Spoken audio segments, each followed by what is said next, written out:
इधर पीएफआई को लेकर चल रही जांच में कई चौंकाने वाले खुलासे हो रहे हैं। पीएफआई ने ग्रामीण और राष्ट्रीय स्तर पर अपनी समितियां बना ली। वहीं समितियों में सदस्यों की भर्ती के लिए 4 चरण होते थे और उन्हीं आधार पर सदस्य बनाए जाते थे। अभी तक की जांच में क्या कुछ निकल कर सामने आया, पीएफआई की समितियों को लेकर खास रिपोर्ट देखिए।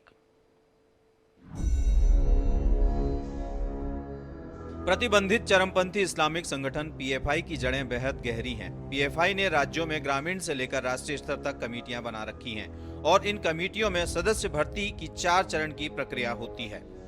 व्यक्ति को चुनने के बाद 4 महीने तक नजर रखी जाती है। पहले स्टेज के सदस्य बनने के बाद मुस्लिम बाहुल्य इलाकों में शाखाएं खुलवाना होता है। स्टेज 2 में 6 महीने काम करके खुद को साबित करना होता है।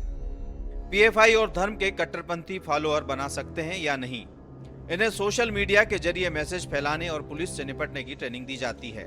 स्टेज 3 में महाराष्ट्र, केरल में 3 महीने की ट्रेनिंग दी जाती है। स्टेज 3 में स्थायी सदस्य बन जाते हैं और इसे अपना घर और जिला छोड़ना पड़ता है। स्थायी सदस्यों की सैलरी और भत्ते भी मिलना शुरू हो जाता है, घर खर्च भी मिलता है। स्टेज 4 में इंटरनेशनल लिंक बनाने की जिम्मेदारी दी जाती है।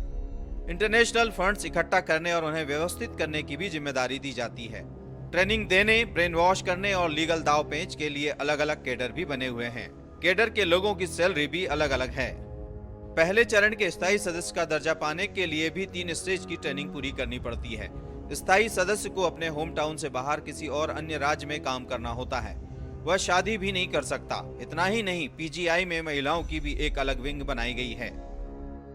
जिस राह से पीएफआई का तामझाम और काम करने का तरीका है, उसमें पैसों का खर्चा भी काफी ज्यादा होता है।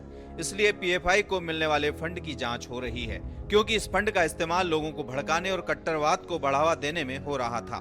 पीएफआई के सदस्यों का खर्चा उठाना, उनकी ट्रेनिंग और तमाम तरह के तामझाम में बेहद खर्चा होता था। तो टेरर फंडिंग को लेकर जांच की जा रही है और इंटरनेशनल फंड को लेकर पीएफआई की जांच की जा रही है।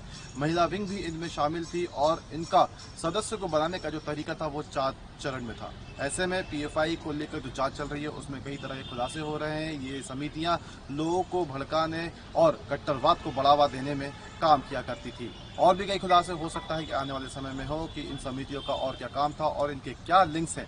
फिलहाल जांच जारी है और फाइनल नतीजों का इंतजार है। भोपाल से INS 24 न्यूज के लिए कैमरामैन गणेश पारस के साथ गौरव।